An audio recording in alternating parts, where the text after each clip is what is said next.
Olá, meu irmão, minha irmã, que Deus abençoe a sua vida neste dia, que Deus te dê forças e que Deus te ajude nas tribulações, nas vicissitudes da vida, nas lutas que nós passamos. Estamos aqui de volta para continuar os nossos estudos, cujo título é Tudo nas Mãos de Deus, a fé como estilo de vida.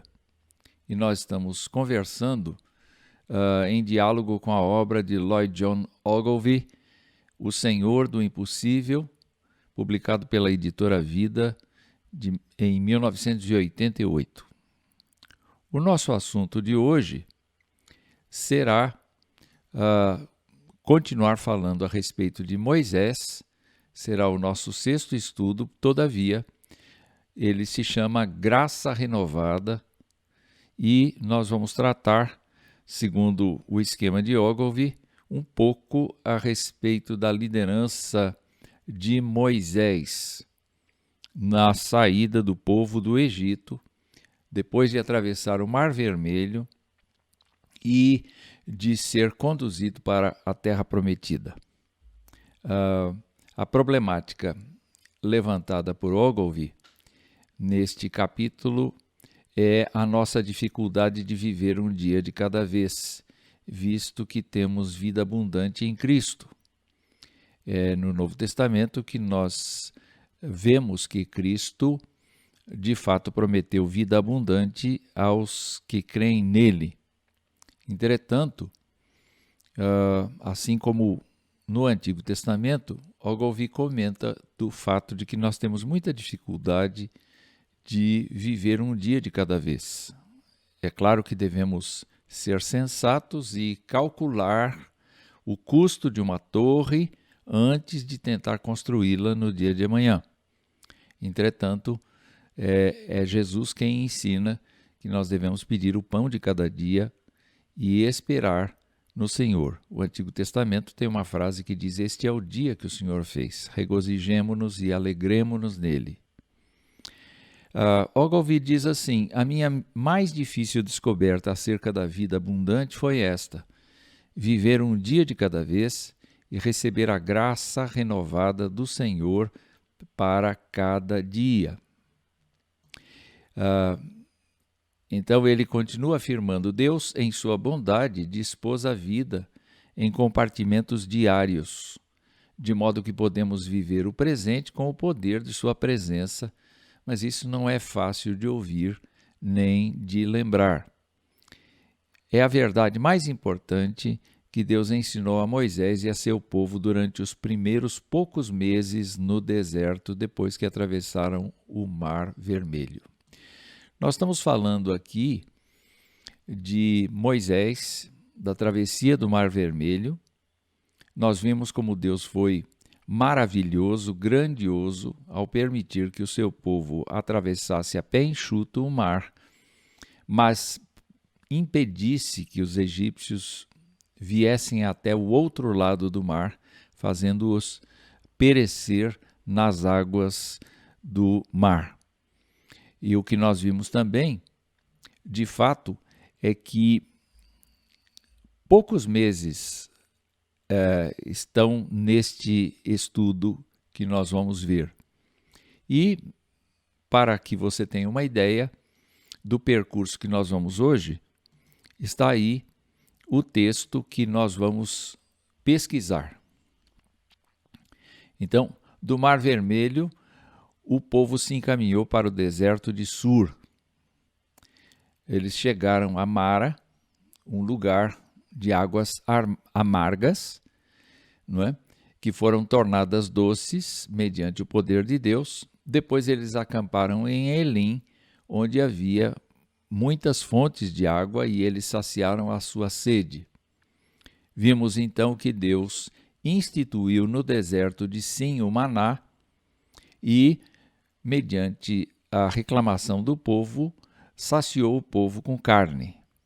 Depois disso, eles foram para Refidim, onde acamparam, e ali, de novo, o problema do povo era a água, a falta d'água, e foi ali, naquele lugar, que Moisés feriu a rocha no Monte Horebe e esse incidente passou a ser chamado de Massá e Meribá. Depois disso, então Amaleque, com medo da invasão dos israelitas, guerreou contra Israel, e há o episódio narrado em que Arão e Ur auxiliam Moisés a manter as suas mãos levantadas com a vara. Enquanto isso, no campo de batalha, Josué vence a guerra contra os amalequitas e há então a decisão divina de nunca mais abençoar nenhum amalequita. No capítulo 18, nós encontramos a vinda do sogro de Moisés, Jetro, que traz a sua esposa, seus 2 filhos, Gerson e Eliezer, e dá conselhos para Moisés de como liderar o povo. E, finalmente, Deus fala com Moisés e Moisés transmite a vontade de Deus ao povo quando eles chegam ao deserto do Sinai, prestes a receber a lei de Deus. Então, é um percurso de aproximadamente 90 dias. Os 3 primeiros meses dos israelitas aconteceu, então, da saída do Mar Vermelho até o deserto do Monte Sinai e ao redor do Monte Sinai. Bom, o estudo de hoje fala a respeito da liderança de Moisés, só que nós vamos dar para você uma estrutura do que acontecia na vida do povo. Vamos nos lembrar que o povo tinha sido escravo até 90 dias antes. Vamos nos lembrar que eles ganhavam cama e comida em troca de trabalhos forçados. E eles não estavam preparados para caminhar no deserto. Quem estava preparado para caminhar no deserto era Moisés.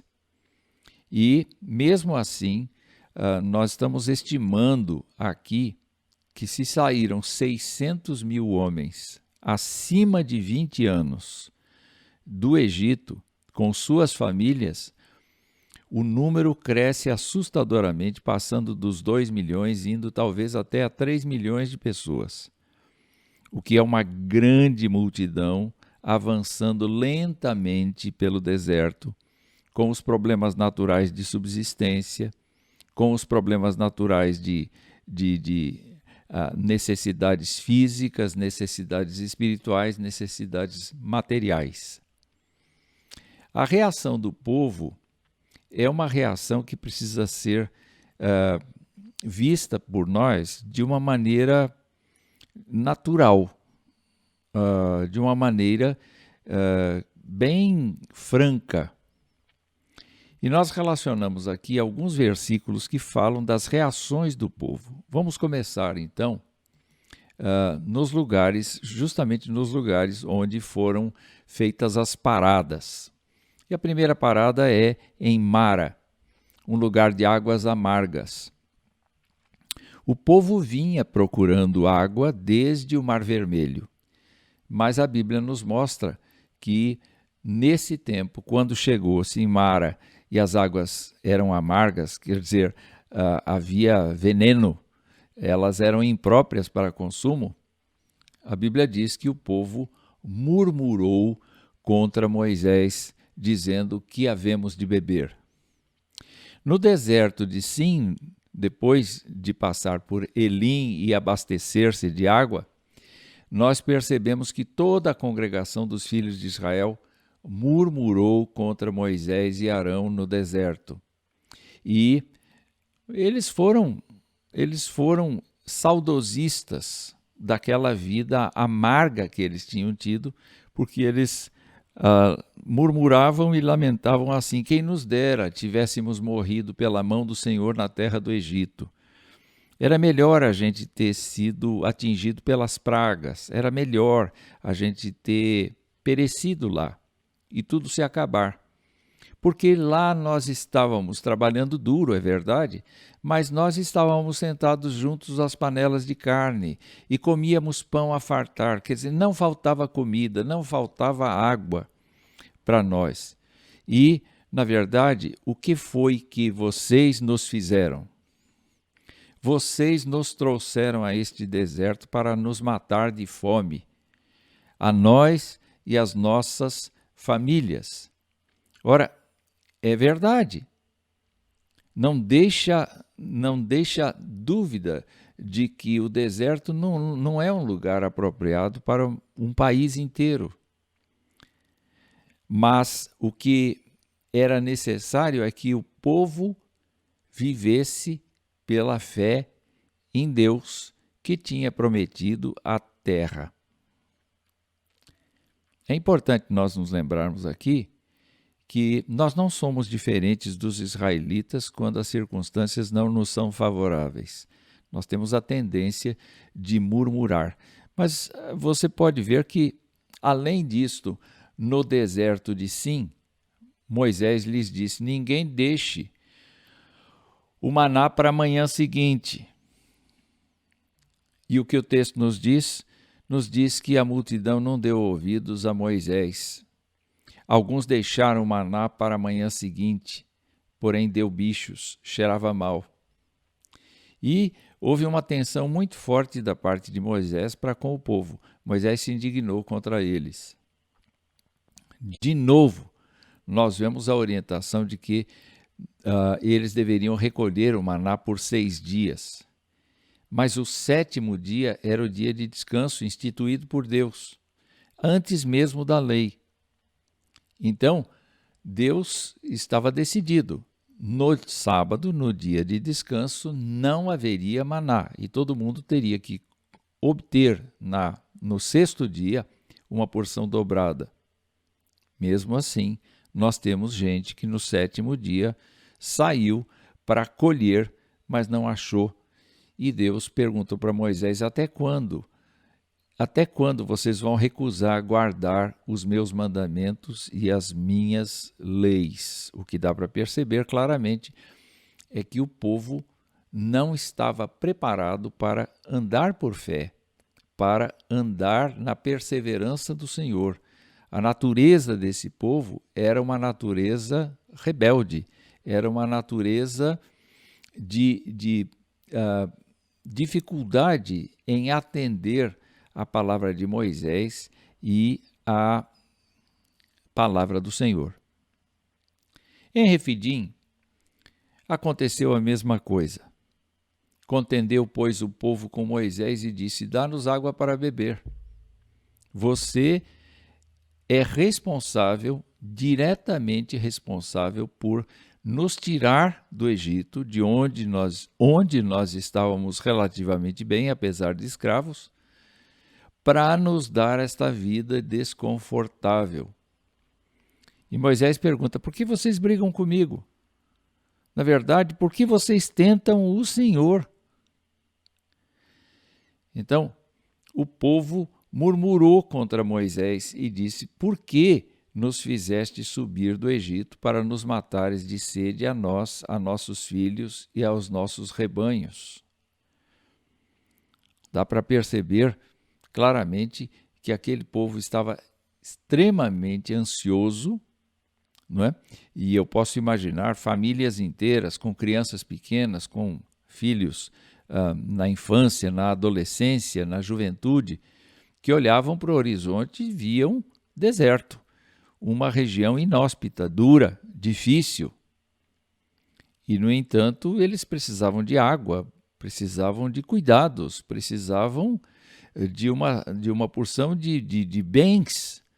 Eles estavam acostumados, mesmo escravos, a ter uma vida relativamente confortável e tinham, na libertação, apesar de terem trazido muitos bens dos egípcios, eles não podiam comer nem beber as joias, nem podiam comer e beber os tecidos. Eles estavam, sim, preocupados com as primeiras necessidades do que comer, do que beber, do que vestir. Deus é paciente, não é, meus irmãos? Deus é muito paciente e durante esta caminhada de murmúrio, esta caminhada de queixa, essa caminhada de contenda, essa caminhada de rebeldia, Deus mostrava o seu plano santo, Deus mostrava a sua intenção de dar a eles, mesmo que eles não merecessem, de dar a eles a terra que foi prometida a Abraão, Isaque e Jacó. Vamos voltar e vamos começar de novo o mesmo percurso. Nós sabemos, de modo geral, que o povo se queixou muito e muitas vezes murmurou contra Moisés, contra Deus, contra Arão, enfim. Mas em Mara, a primeira parada depois do Mar Vermelho, quando eles chegaram às águas amargas, diz que Moisés clamou ao Senhor.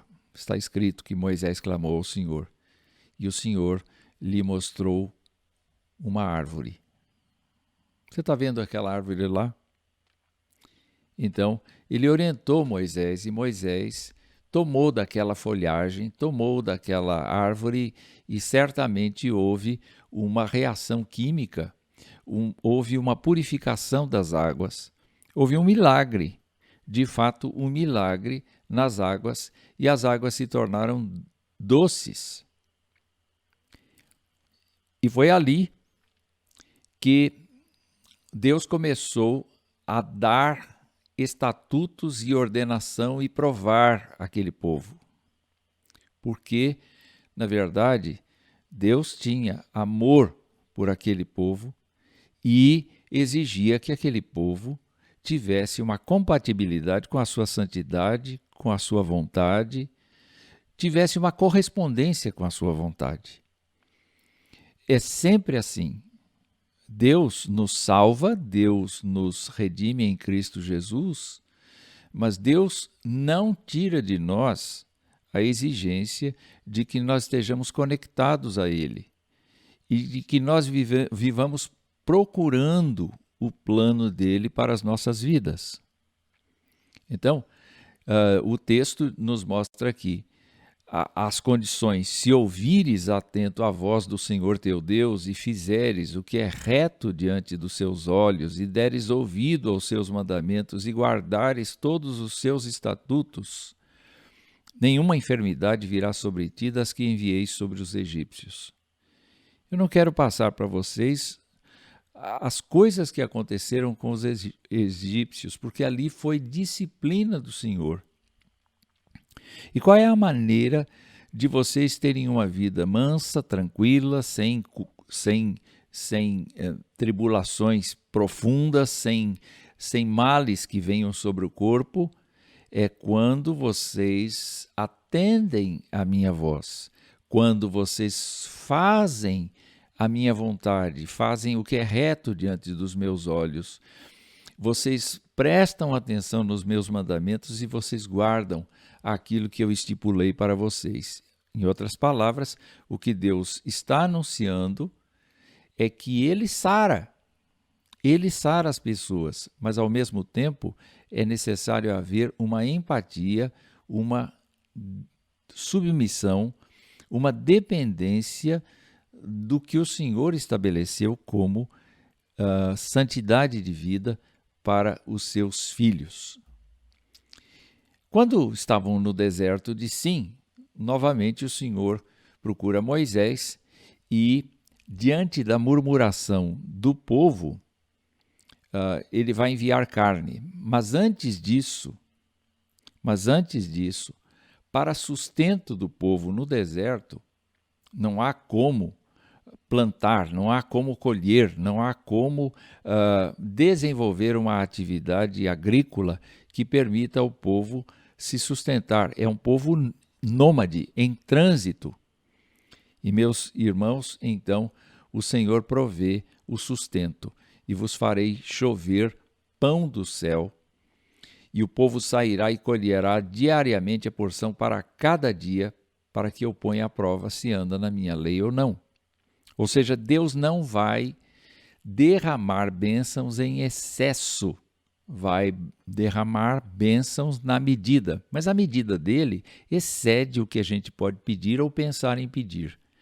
A medida dele faz com que nós tenhamos o suficiente para viver, e mais até do que o suficiente para viver, de modo que isso encaixa perfeitamente na ideia de que nós devemos investir a nossa vida em andar com Deus, obedecer a Deus, caminhar no seu reino, porque o que comer, o que beber, o que vestir, nos será acrescentado. O trabalho honesto diante de Deus faz com que Deus supra as nossas necessidades com abundância. Então, Deus instrui aquele povo como é que vai funcionar o pão. Do primeiro ao sexto dia, Deus vai derramar o pão e cada um deve pegar aquilo que satisfaz a ele. Então, uns comem mais, outros comem menos. O importante é que cada pessoa esteja saciada. E, nesse caso, além do pão no formato de escama, como aparece pela manhã, não é? Que o povo chamou de maná, nós sabemos que eles podiam amassar, triturar, eles podiam cozer bolos, eles podiam diversificar a linha de produtos a partir do maná. Não é? E quando o povo disse assim, olha, nós estamos com saudades das panelas do Egito, o Senhor disse a Moisés, eu tenho ouvido as murmurações dos filhos de Israel, dize-lhes, ao crepúsculo da tarde comereis carne, e pela manhã vos fartareis de pão, e sabereis que eu sou o Senhor vosso Deus.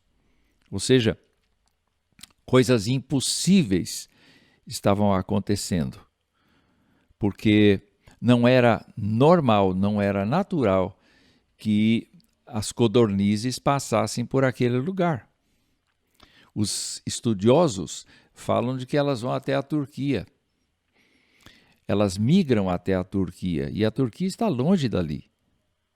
O fato é que, meus irmãos, essas codornizes vieram parar no deserto exaustas, de maneira que elas caíram no colo praticamente daquele povo faminto e eles se saciaram de carne. Mas com isso, com este milagre, Deus estava justamente desejando que o povo soubesse que ele era Deus. Na verdade, nunca Deus fez alguma coisa sem que tivesse o objetivo de mostrar que ele é soberano, que ele é Senhor, que ele é Deus. Mesmo na nossa vida hoje, Deus não faz nossas vontades simplesmente. Deus não é nosso empregado. O que Deus faz é sempre nos dar aquilo que vai nos abençoar ou vai nos comprometer, mas no final das contas, Ele nos dá para que nós saibamos que Ele é Deus, o Deus Todo-Poderoso, e que estas coisas que Ele nos dá rendam louvores ao seu nome. Então, voltamos a falar agora de Refidim, e justamente verificamos aqui que este povo está com sede outra vez. É natural que esteja com sede num terreno inóspito, muito quente, que é o deserto, e naturalmente a água acaba logo. Né? Ainda mais que a água tem que ser repartida para o uso comum, tem que ser repartida para saciar a sede tanto de seres humanos quanto de animais. Então é muita água, é muito consumo. O que fazer? Senhor, este povo está a ponto de me executar, de me apedrejar, diz Moisés.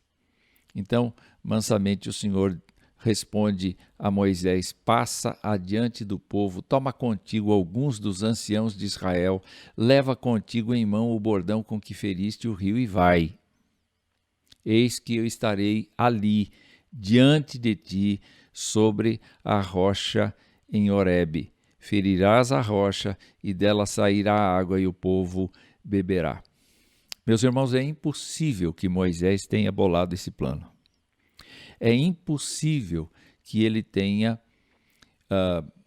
pensado em bater numa pedra e esta pedra abrir-se como uma madre e despejar água que pudesse saciar a sede do povo inteiro e das suas crias e do seu gado. Mas este é um milagre que está muito bem relatado nas Escrituras e por várias vezes é lembrado. É um tempo de muito aperto, de muita dificuldade para Moisés, para Arão, que estão liderando o povo, mas é um momento em que Deus novamente socorre na angústia, socorre nas aflições, socorre no desespero. Esta palavra, estarei ali diante de ti sobre a rocha. Meus irmãos, Deus providencia aquilo que necessitamos e para Ele não existe nenhuma dificuldade de resolver os problemas que nós temos. O que nós precisamos, sim, é como Moisés, crer na palavra do Senhor, passar adiante do povo, tomar consigo alguns dos anciãos de Israel, levar consigo em mão o bordão que abriu o mar, com que feriu as águas, porque Deus estará lá. É importante para nós vermos que qualquer liderança que a gente venha a ter, nós precisamos ter uma liderança que parta da liderança do próprio Senhor em nossas vidas. No deserto de Sinai, então, nós podemos perceber que há uma imensa correspondência entre Deus e Moisés. É um vaso utilíssimo para Deus.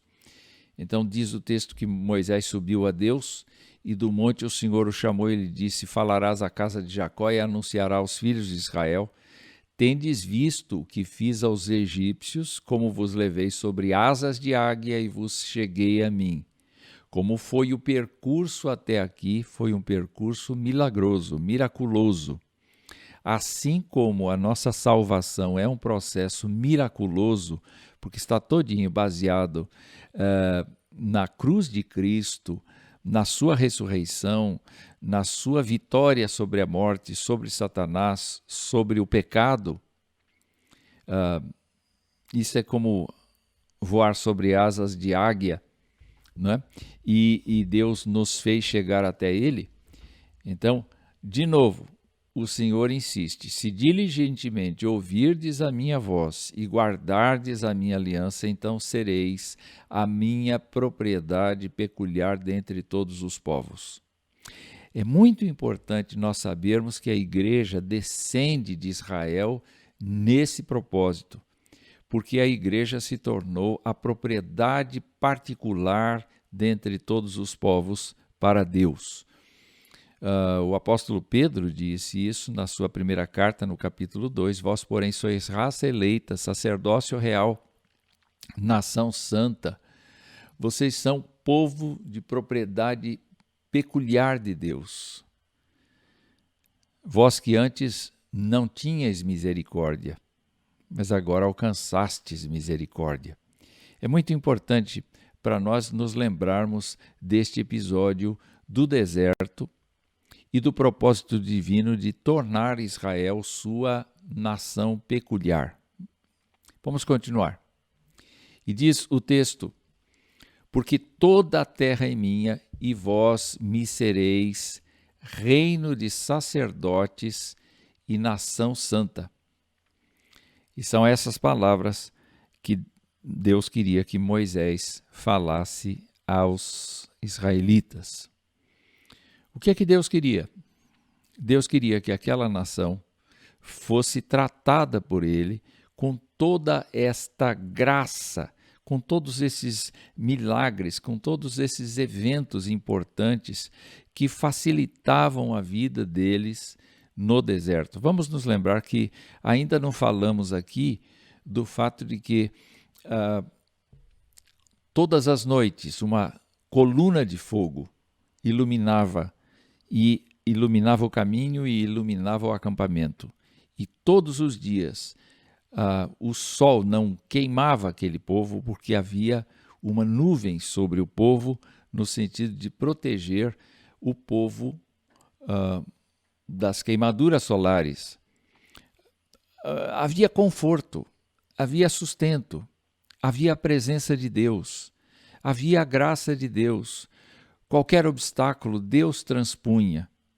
Qualquer coisa que o povo murmurasse, ainda que Deus se irritasse com aquilo, ele atendia por conta da sua misericórdia, por conta do seu amor, por conta da sua graça.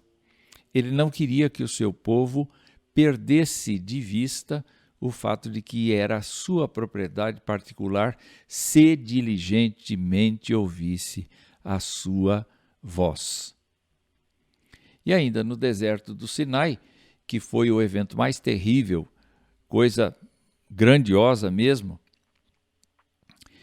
o Senhor disse para Moisés: eu virei a ti numa nuvem escura para que o povo ouça quando eu falar contigo e para que também creiam sempre em ti.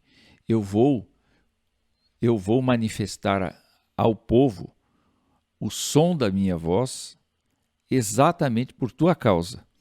Eu sei que o povo tem muita dificuldade de te aceitar como líder, o povo tem muita dificuldade de fazer aquilo que você está mandando, mas você é meu representante e por conta disto eu vou fazer um diálogo aberto de maneira que o povo perceba que eu estou falando e eu estou falando com você. Deve ter sido uma coisa assim inesquecível para Moisés, o fato de que Deus tinha esta boa vontade. E Deus precisava sim que Moisés fosse aceito, porque Moisés tinha anunciado as palavras do seu povo ao Senhor. A narrativa bíblica nos mostra que era fundamental, sim, era fundamental que o povo olhasse para Moisés como aquele interlocutor com Deus, não é? Que transmitia claramente a vontade de Deus para as famílias. Então, o Senhor disse a Moisés: vai ao povo e purifica-o hoje e amanhã. Lavem eles as suas vestes e estejam prontos para o terceiro dia, porque no terceiro dia o Senhor, à vista de todo o povo, descerá sobre o monte Sinai. E ninguém podia tocar no monte, ninguém podia se aproximar do monte, exceto Moisés e Arão. Mas nós chegamos agora ao líder, a Moisés. Nós vimos que o povo era um povo preocupadíssimo, ansioso e murmurador. Mas nós vemos um Deus que trabalhou a favor desse povo e que tinha por objetivo que esse povo fosse um povo seu, particular. E por isso lhe deu os estatutos, mandamentos, as regras de vida compatíveis com a sua santidade. Mas agora nós vamos ver, dentro deste escopo de texto que nós escolhemos, que Ogilvy escolheu no seu capítulo, nós vamos ver como é que Deus trabalhou com seu líder, com Moisés. Em primeiro lugar, eu queria ressaltar aqui que no Cântico de Moisés, do capítulo 15 de Êxodo, há uma expressão que retrata muito bem o coração deste homem. O Senhor é a minha força e o meu cântico, ele me foi por salvação. Este é o meu Deus, portanto eu o louvarei. Ele é o Deus de meu pai, por isso o exaltarei. Várias coisas aí estão mencionadas que são importantes. A primeira delas é que, vamos lembrar, ele nasceu numa época em que os meninos estavam com morte decretada. Ele foi oculto por 3 meses. Ele foi aceito pela filha do faraó. Ele foi criado por sua própria mãe com salário. Ele foi levado para a corte egípcia e ali ele foi preparado para ser quase que um rei, um faraó. Ele foi fugido para a terra de Midian e lá ele esteve com Jetro durante 40 anos, trabalhando e conhecendo o deserto. Ele foi chamado, foi atraído por Deus para ser o guia de Israel na sua saída. Ele profetizou diante do faraó todas as pragas. Ele trouxe ao povo a mensagem de Deus. Então, ao chegar no mar, este é o ápice, porque talvez os últimos ficassem sabendo horas depois o que tinha acontecido, mas os primeiros que viram Moisés ferir as águas do mar, eles devem ter replicado esta notícia e passado de casa em casa, de família em família. E quando eles olham para este homem, eles podem entender o que esse homem está cantando. O Senhor é a minha força, o Senhor é o meu cântico, o Senhor me foi por salvação. O Senhor é o meu Deus, o Senhor é o Deus de meu pai. Eu o louvarei, eu o exaltarei. Então a convicção de Moisés é muito grande na palavra do Senhor, não é? O que temos a seguir é que Moisés, então, realmente se tornou a figura principal desta marcha. Ele fez o povo de Israel partir do Mar Vermelho e saíram para o deserto de Sur, caminharam 3 dias no deserto. Enquanto isso, o povo ia acumulando uma angústia porque não encontrava água. Mas em Mara, quando houve sim uma fartura de água, porém ela não servia para beber, qual foi a reação de Moisés? Não puxou os cabelos, não se exasperou. Diz a Bíblia que ele clamou ao Senhor, que ele buscou o Senhor lhe deu uma solução e à vista do povo, aquilo que Moisés fez. O que ele está fazendo? Não, ele está indo na direção daquela árvore lá.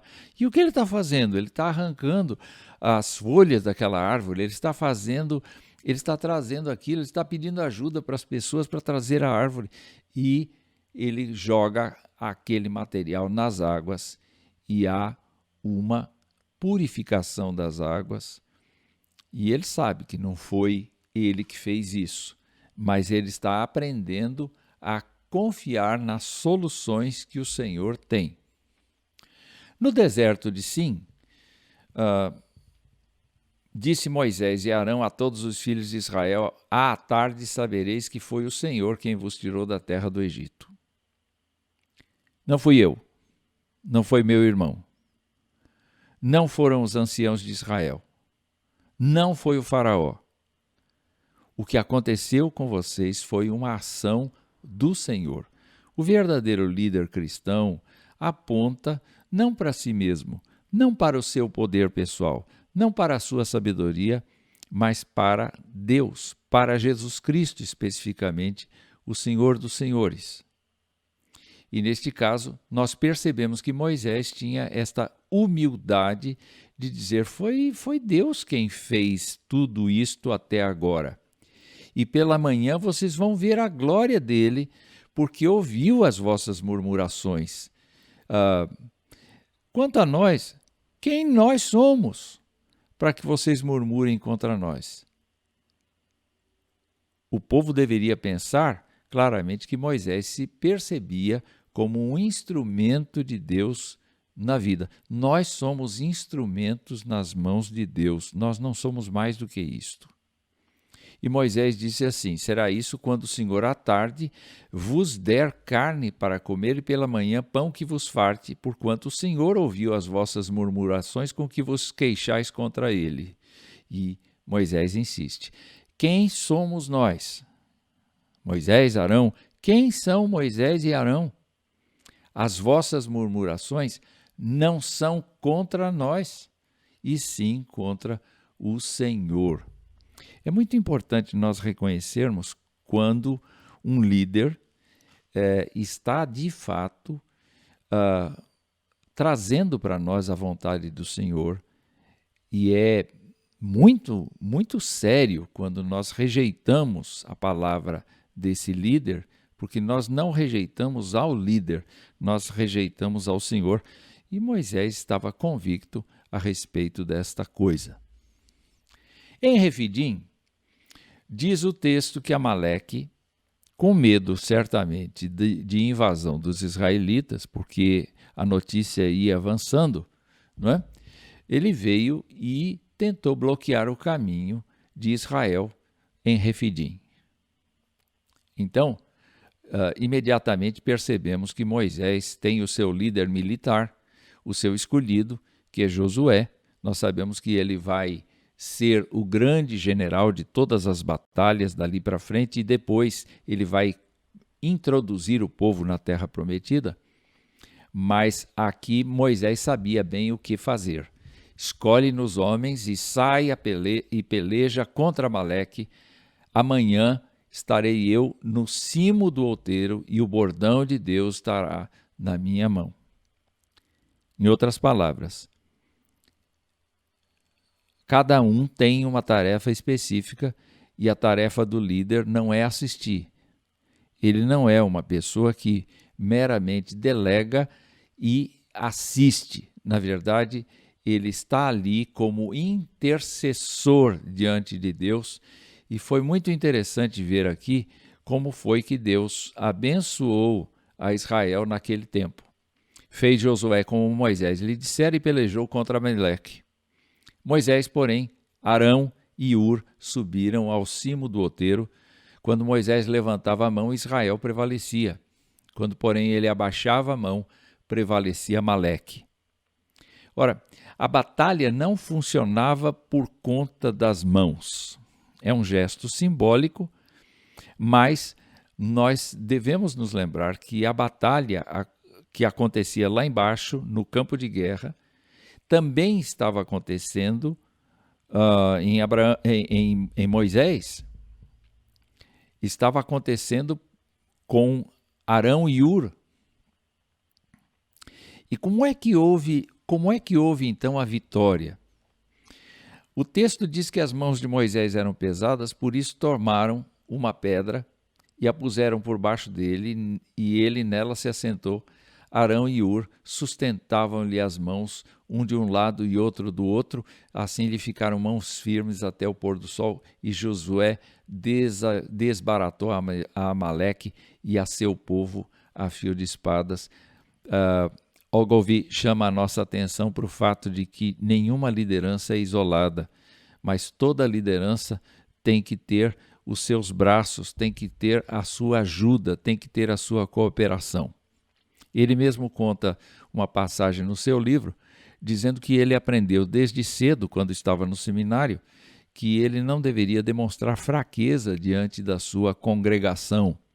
E por conta disso, então, mesmo quando ele estava absolutamente cansado, exausto, ele não dependia dos crentes. Mas lendo esta passagem, ele chegou à conclusão de que ele deveria comentar com os seus presbíteros a respeito da situação que ele passava. E, meus irmãos, ele abriu o coração com os presbíteros, pedindo as orações, e, surpreendentemente, os presbíteros, então, criaram reuniões de oração específicas, estudos bíblicos de compartilhamento. Foi um avivamento na vida daquela igreja, de maneira que ele começou a pregar diferente. Ele começou a pregar com alegria.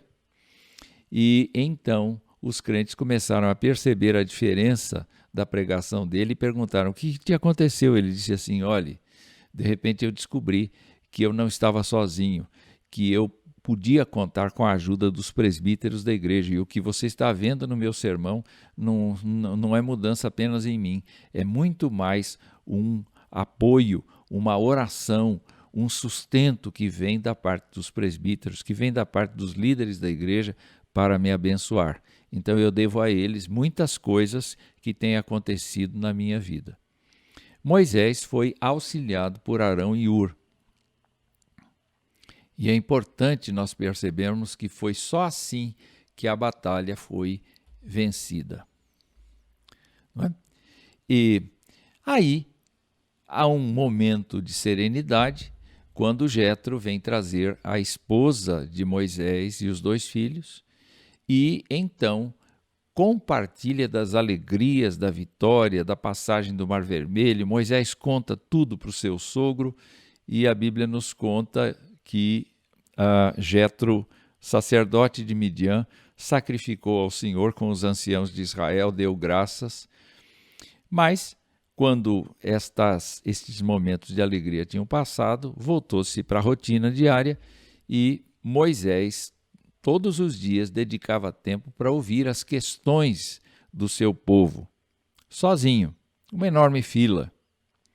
Então, Jetro disse assim para Moisés: se você continuar nesse ritmo, você vai acabar. Você não vai suportar. Então ouve as minhas palavras, eu te aconselharei e Deus seja contigo. Olha o que o líder maior dos hebreus devia fazer. Representa o povo perante Deus, leva as suas causas a Deus, ensina-lhes os estatutos e as leis e faz-lhes saber o caminho que devem andar e a obra que devem fazer. Aquele tipo de liderança que Moisés tinha que exercer tinha esses expedientes: representar o povo diante de Deus, ensinar o povo os estatutos e as leis, mostrar o caminho que Deus queria para eles e o que eles deveriam executar. Além disso, Jetro continuou: procura dentre o povo homens capazes, tementes a Deus, homens de verdade, que aborreçam a avareza. Põe-nos sobre eles por chefes de 1000, chefes de 100, chefes de 50, chefes de 10, para que julguem este povo em todo o tempo. Toda causa grave trarão a ti, mas toda causa pequena eles mesmos julgarão. Isso se chama delegação de poder. E nós vamos perceber que mais tarde Moisés diz: o meu fardo é muito grande, e diz isso para Deus, e Deus vai dizer: então escolhe 70 anciãos de Israel, chefes das famílias, para que eu reparta o poder do Espírito Santo que está sobre você com eles. Não é o caso aqui. O caso aqui é das causas, não é? Então, Moisés, diz o texto bíblico, atendeu esta sugestão do seu sogro e fez tudo quanto lhe disseram, e isso passou a ser uma forma de conduta do povo. Toda causa pequena era resolvida ali com os chefes imediatos, mas a causa grande, Moisés cuidava pessoalmente. E o que nós percebemos aqui, então, é que, do mesmo jeito que Moisés foi educado por Jetro para representar o povo perante Deus, levar as causas, ensinar os estatutos e mostrar a obra que deviam fazer, os apóstolos entenderam que deveriam separar a função social de alimentar as viúvas dos helenistas, em Atos capítulo 6, e eles iam cuidar da oração e da palavra, enquanto os diáconos iam cuidar da ação social junto às viúvas. E no deserto do Sinai, nós encontramos então Moisés fazendo este intercurso entre o Senhor e o povo. Disse o Senhor a Moisés: eis que virei a ti numa nuvem escura, para que o povo ouça quando eu falar contigo e para que também creiam sempre em ti. Nós já lemos este versículo, eu sei, porque Moisés tinha anunciado as palavras do seu povo ao Senhor. Em outras palavras, Moisés trazia o recado de Deus e Moisés levava o murmúrio, o descontentamento, a aflição, a agonia para o Senhor. Este papel, nos mostra Hebreus, foi feito completamente, satisfatoriamente está sendo feito por Jesus Cristo. Jesus Cristo veio à Terra, se tornou o nosso libertador por meio da sua morte sacrificial na cruz e agora, ressuscitado e ascendido aos céus, intercede por nós, não é? Promovendo este conhecer da vontade de Deus e Deus conhecer a vontade ou a necessidade do povo. Então, observem aqui os verbos que estão no texto. Moisés tinha anunciado as palavras do seu povo ao Senhor, Moisés consagrou o povo, Moisés levou o povo fora do arraial ao encontro de Deus, Moisés falava e Deus lhe respondia no trovão. É muito importante para nós percebermos como nesses 90 dias o relacionamento de Moisés com Deus cresceu muito. Cresceu muito. Por que cresceu? Naturalmente, nós vemos que era uma tarefa muito árdua.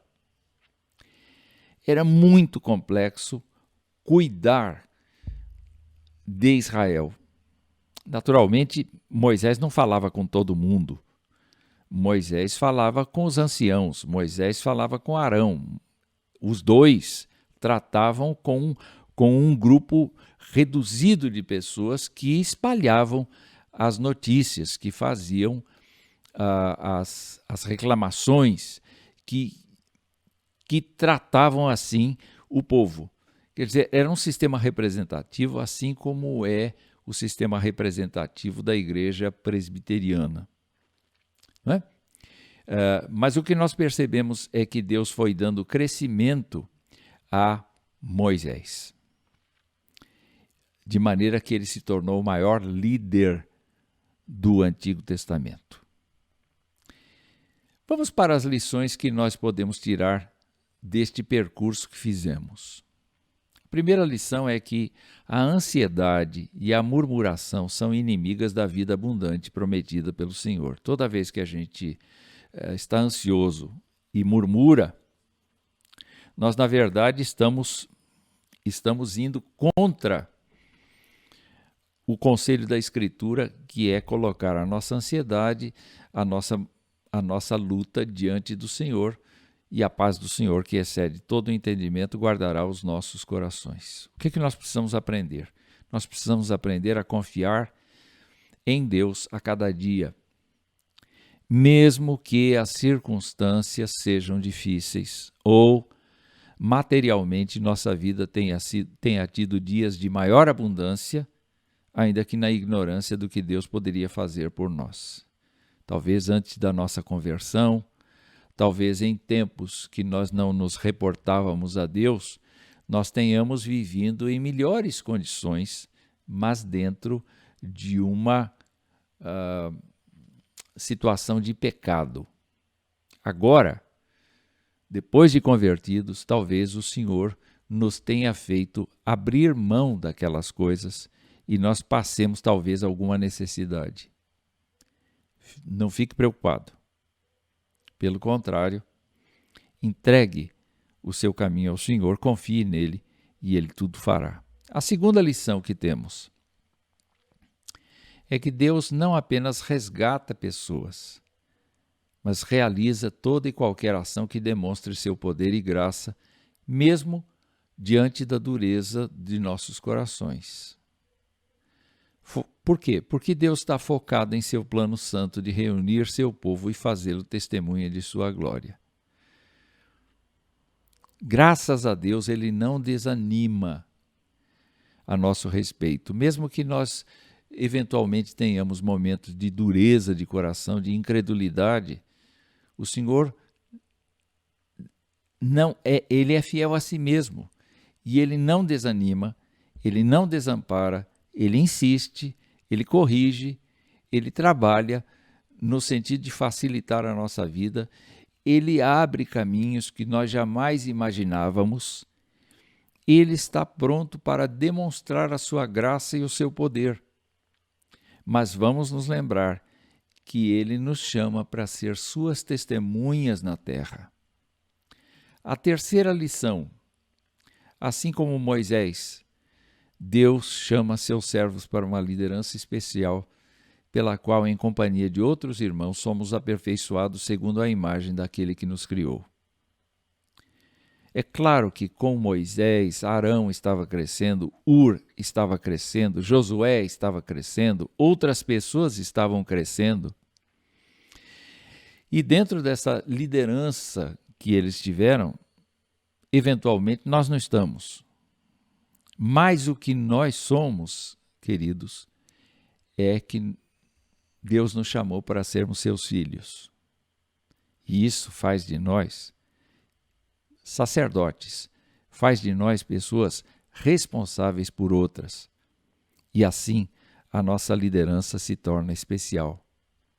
Vamos nos deixar levar pelo Senhor. Vamos apresentar ao Senhor os nossos medos. Assim como Moisés disse: Senhor, eles estão a ponto de nos apedrejar. Apresente as suas angústias a Deus. Confie que Deus vai tratar de tudo isso. Deus tratou com Moisés, Deus tratou com Elias, Deus tratou com Daniel, Deus tratou com Jesus Cristo, Deus tratou com os apóstolos. Deus pode tratar conosco. E o que nós precisamos saber é que tudo isso está cooperando para que nós sejamos mais parecidos com Jesus Cristo, nosso Senhor, nosso Salvador, até aquele dia quando Ele virá nos buscar. Vamos então orar nesse instante, pedindo a bênção de Deus sobre a nossa vida. Pai, nós te agradecemos pelo dia que o Senhor nos dá de vida, de saúde. Nós louvamos o teu nome, ó Deus, por podermos abordar estes assuntos que vimos aqui hoje. Nós não queremos ser como o povo de Israel, que diante das imensas dificuldades pelas quais passou, não conseguia sobreviver à angústia, não conseguia sobreviver ao desespero. Pelo contrário, murmuravam contra Moisés, contra Arão, contra o Senhor, embora vissem a tua boa mão miraculosa agindo a cada dia.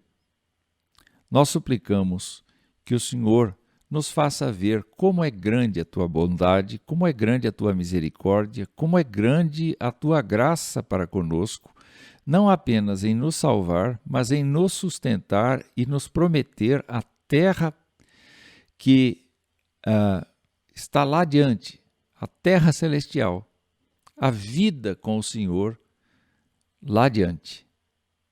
Nós imploramos, nosso Pai, que o Senhor nos ajude a crescer e a entender o nosso papel no reino de Deus como líderes, como crentes, e fazer da nossa vida uma vida humilde debaixo dos teus pés, assim como foi com Moisés.